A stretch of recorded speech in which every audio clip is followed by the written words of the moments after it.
What's up, everyone? Welcome back to another episode of Off the Wall, where it's a show where I go over my record collection and share it with you. Now, today, we're going to be talking about one of my favorite albums, probably like one of my first records I think I ever got, like vinyls, period. Today, we're going to be talking about the Beatles, the White Album. This album is so fucking dope, man. You see the inside. I will show you the booklet and everything, but I don't feel like going through all that shit. And this is like the one from '68, what makes it even dope. Like it's 2020, and I probably need to wrap this up or something. Like it's the actual one from '68. I remember getting this and like being ecstatic over it. It comes with a poster and everything. Let me see if I can get the poster out. That's pretty cool. It'd be funny if the poster like ripped right in my hands as I'm showing it. That's pretty cool. But yeah, one of my favorites. Let's get into it. All right. The Beatles have so many classic albums that like it's hard to pick one as I would assume any Beatles fan is your favorite, right? But for me, the White Album is like, to me, it's the perfect combination of all the Beatles in a way. And it's also bittersweet, like very bittersweet, because this is the last. If you know about the backstory of the White Album, you know how much they were like conflicting with each other during the whole thing. Like Ringo Starr left the group, John Lennon walked out. They wasn't happy with Yoko Ono being there. I guess the Beatles had like your girlfriend or wife couldn't be in there while we're making the magic for the most part. But Yoko kind of broke that code.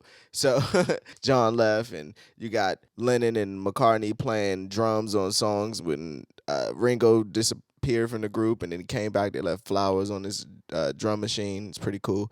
But it's the last Beatles album to me, because after this, what is it, Abbey Road and Let It Be, and if you know, that's kind of like those two albums was crazy creating.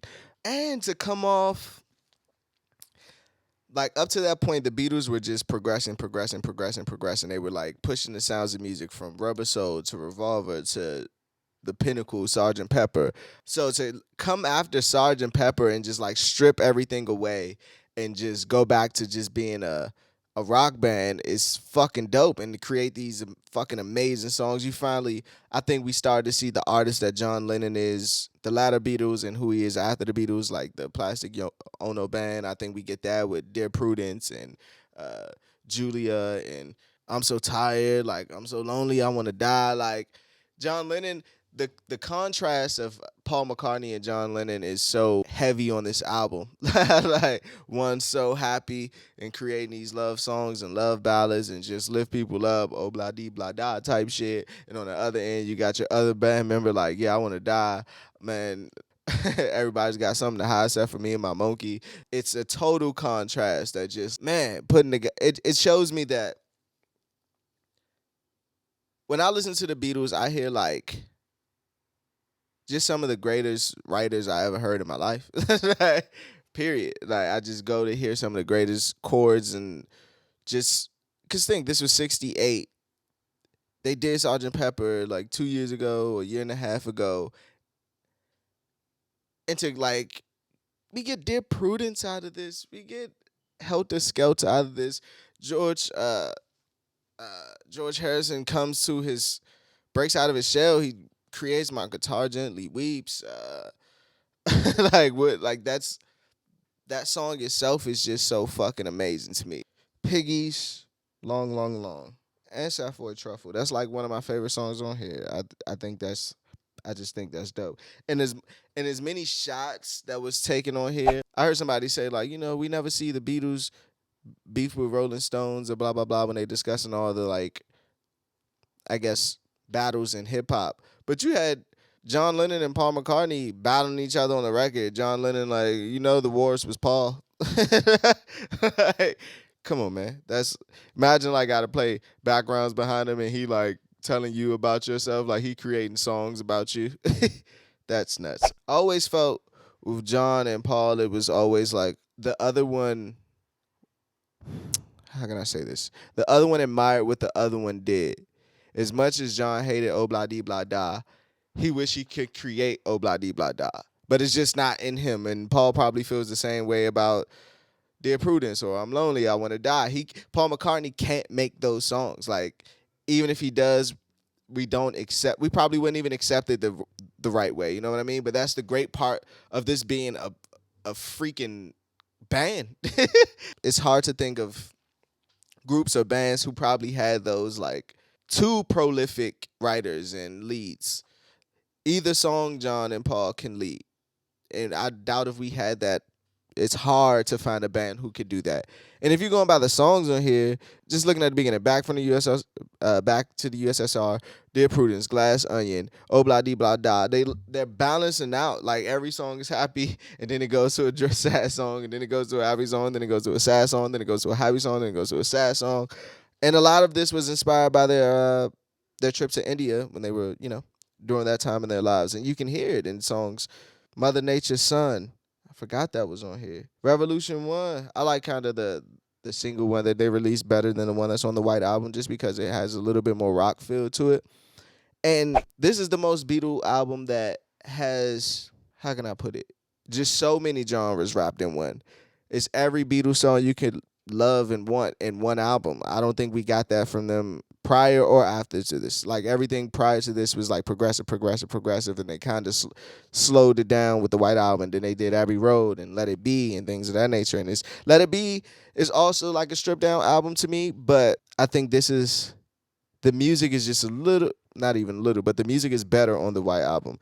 You know those interlude kind of short songs that we love on Abbey Road. We get that with the White Album when we get songs like Cry Baby Cry, and then Paul McCartney comes in at the end and say, "Can you take me back where I came from? Can you take me back?" It's just the genius of, oh shit, I wasn't even expecting that, or how he does Blackbird Fly. Those songs are so fucking amazing, and the thing that I really enjoy about the Beatles is that they can make a great song in 2.5 minutes or less. Like, you know how hard that is to do, to create a great song in 2.5 minutes or less? Like with the message, the beat, the words, the harmonies, the hook. It's a difficult task, and they do it, it seems, effortlessly to me. And this album just proves it. Like a double disc Beatle album in '68. That shit's like 4 vinyls. like they probably didn't even know what to do. Like coming off Sgt. Pepper, you didn't know what the fuck to think this is gonna be. And it's their self-titled album, and it makes sense that it's called the Beatles. Like I think this is the most Beatles album. We get their inspiration like with the Chuck Berrys and the James Brown. We hear that type of shit in here. We get the rock side. We get the I would consider indie rock kind of sound on a couple songs in here.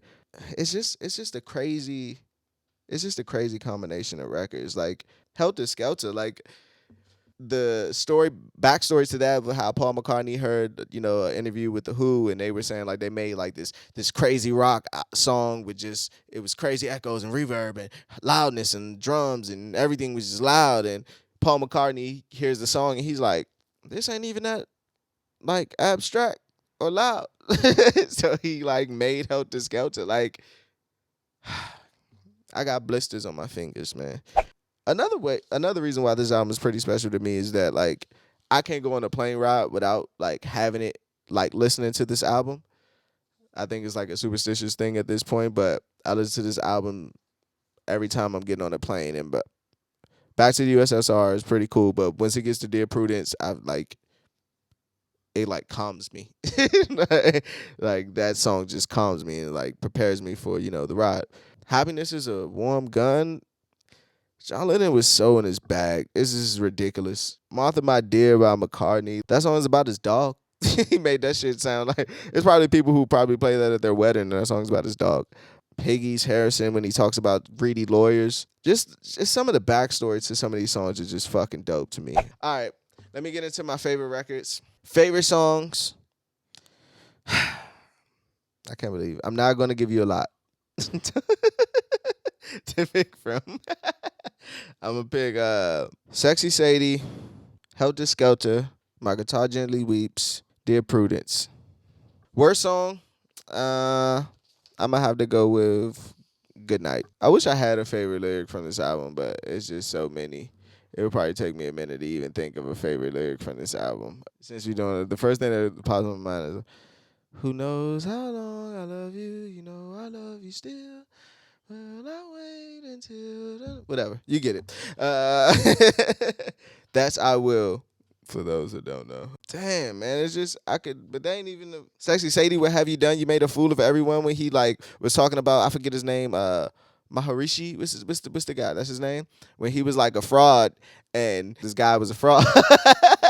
They found out he was a fraud, and John Lennon wrote a song, Sexy Sadie, and he's describing that, but you think it's about a female, but it's actually about him. And he's like, Sexy Sadie, what have you done? You made a fool of everyone. It's so. I can't even go on no more. In closing, I put this album up against any album, period. I know Beatles made Sgt. Pepper, they made Revolver. I know they made Abbey Road. I know all those albums are. Sgt. Pepper is the holy album of holy albums. But these songs on the White Album, it's a double disc Beatles album. You can't get greater than that. It's hard to even do a double disc album with anyone. To have that many great songs,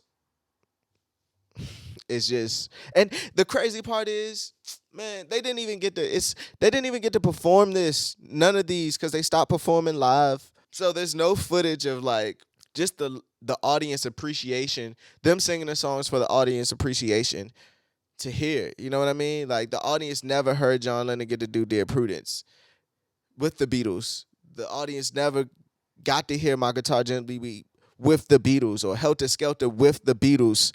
You know how crazy that is? That just adds to the myth. Like, it just adds to the myth of the whole band. Like, we came and wrecked shit in less than 10 years, and we bounced, and we broke up, and we never made another record again, and we're the greatest group of all time. Like, for those who, I assume you're watching this video because you've seen or you heard the White Album, but if you haven't, go check that shit out. That shit's life-changing to me. John Lennon's the fucking GOAT. Paul McCartney's the GOAT. George Harrison's the GOAT. Ringo's the GOAT. What you think? What's your favorite Beatles album? Like, subscribe, comment. Let me know. We could battle back and forth. I'll put this album up against any Beatles album. Yeah. I'm Tatum. This is the White Album. Time to put this back on my wall.